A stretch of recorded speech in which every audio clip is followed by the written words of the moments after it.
Today we're going to be going over the tanker 5-1. It's a 3,000 gallon tanker with a 750 GPM pump, and the pump is PTO driven, which is unique to this truck. Let's look on how to put it in pump. From the driver's seat to put it in pump, you simply have to put the truck in park, put the truck in neutral. On the right, there's a panel of buttons. On the far right of the buttons, there's a green button that says PTO. Above it is written PTO on to pump.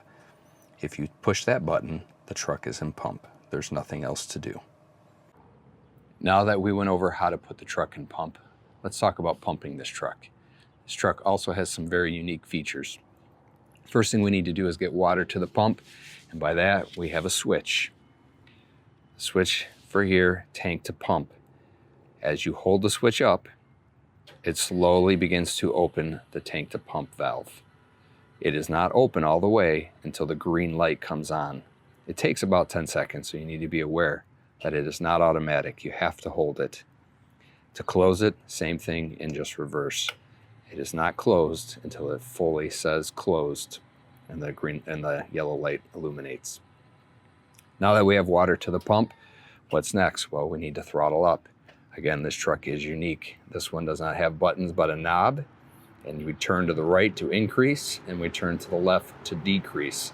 It is a little bit of a slow response, so it is working when you turn it. Just give it a second. To go back to idle, it is just a button in the middle here. Just push that and the truck will return to idle. If you notice on top, it says RPM only, no PSI. What that's talking about is how the pump works. It is only controlled by throttle, which is RPMs right here. So the safety, or what controls the pressure, is something different and unique to this truck. This is the only truck that we have that currently has it. It's a relief valve, which is set by here. Increase and lower the pressure. Currently, the valve is closed, which means it will maintain pressure. When this green light illuminates, your pressure will be stopped at whatever we set it at. So if it's at 150 and you see the green light open, that means the pressure will not increase past 150. We'll have more on another video on how to work that properly, but you just need to be aware that this truck is unique in many different aspects. Now that we're pumping water, the next question is how do we fill this truck? You notice there is a steamer cap on this side of the pump. If we walk around to the passenger side, there's a steamer cap that has an intake. So we could add water, and we normally do on most fire trucks, right there on the intake. But this tanker is unique, and I'll explain it. There's also an intake on the back. If you notice, this intake goes directly into the tank. What's different about this is when you use the side intakes, it has to go through the pump. So there's several steps that you have to do to get the water to fill this tank. If you go directly into this tank, it fills twice as quick. We've done the math. So anytime you're adding water trying to fill this tank, use the back supply. If you're trying to supply the pump with water, let's say in a rare situation you're hooked up to a hydrant and you're going to use this truck for fire attack, it is okay to use the pump and go through the pump. But if you're just trying to fill the tank, again, just use the direct intake. If you want to know how much water is in the tank, there are several ways to know. Right here we have light indicators. They're on both sides of the truck that illuminate, and as the water tank drops, the lights go out. So if all the lights are lit, you are full, and if it's down to the blue, you are 3/4 full. That's on both sides of the truck. And you'll also notice on the back, the poly tank is clear, and we have access to see it. So currently this tank is full all the way to the top, and as the water level drops, you will see the water level through the poly tank here. So several ways to indicate how much water you have in the tank. We're going to go over how to use the truck. Primarily, there are two different ways to use this truck. The primary use of this truck now in this department is to use it as a portable water tank. In other words, it carries 3,000 gallons of water and it's able to pressurize that. So we're going to use the tank water, go to the pump, and hook up a discharge and supply an attack engine. Let's talk about water supply and using this truck as a portable hydrant. Often when you think about supplying a attack engine with water supply, you're thinking LDH. That's what we often pull and use. But in this truck and in this scenario, you want to consider using a 2.5. The pump is only 750 gallons a minute, so we're already limited to 750 GPM to the attack engine. We only have 3,000 gallons of water, and this is just a Band-Aid to get us to a permanent water supply. So what I advise is, if you can, use a 2.5 discharge, hook up a 2.5, and put it on the attack engine supply intake on the 2.5. What that will do is limit the amount of water they can use, and it'll also leave the 4-inch LDH open on the attack engine for when a true water supply is established. If you're using the tanker in a drafting operation to shuttle water, you're going to have to dump the water. So how do you get the water from the tank out into the dump tank? There are 2 different ways.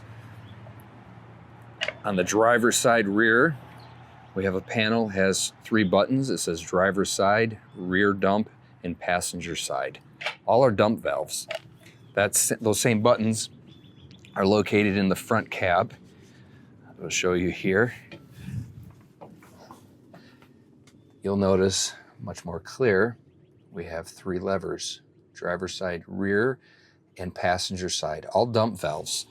What that means is, as you hold that lever, it opens the 3 valves, which are attached to chutes. We have the driver's side chute, the rear chute, and the passenger side chute. All you do is pull up to the dump tank, hold the lever, a valve opens, you dump the water. As the water empties, and when it's empty, you close the valve, you drive away, and you go get more water. The dump tank, what is it and what do we use it for? It's basically a portable pool. It holds water. This one holds 2,500 gallons of water. While it holds the water, we use tankers to shuttle water back and forth to keep it full. And anytime you use a dump tank, you're going to need a drafting engine that will pull water from the dump tank and supply the fire attack engine. It's time to set up the dump tank. So what do we need to know? Well, it's stored on this tanker right here in this side compartment. We've already deployed it, but it tucks in there neatly, ready to go. All you have to do is pull it out and set it up. This is the dump tank set up already, but what do we need to know ahead of time? Well, the location is key. The officer needs to make that decision, and some things they need to consider is ease of access, not only for the tanker shuttles, the dump tank, but you also need room for the drafting engine. So finding a spot that has easy access, and you want a spot that is flat as possible. Setting the dump tank up on a hill is not advised because it will greatly limit the amount of water the dump tank can hold. Let's go over some tools that are needed for the dump tank. The tanker itself carries hard suction, which is required. The tanker carries several pieces of hard suction, and also some of our engines have hard suction that are equipped to do drafting operations. Some of the tools we need, we see one here, is a basketball. It may seem like a novelty, but placing that basketball in the dump tank is key. It helps with the water vortex, which allows us to get more water out of it when drafting. We also need something to go onto the hard suction, which we call the strainers. This strainer here is much different than that strainer, although they both have uses. The key when using a dump tank is using a strainer that is meant to go on the bottom. This here is perfect for a dump tank. And you can see this strainer would not work so well because it would begin getting air when the dump tank's not even halfway full if it was in the upright position. So when setting up a dump tank, make sure you have the right strainer hooked up. That way we can be most effective for drafting operations. Also, another tool you'll find in the tanker used for drafting is this guy right here. It's nothing but a discharge, hooks up to a 2.5. The 2.5 goes to the drafting engine. Anytime we're drafting water, we want to keep water moving, and instead of wasting the water, we end up sending it back to the dump tank. So this is just nothing but a recirculation valve that is stowed away in the tanker compartment. This here is it deployed, set up on the dump tank itself.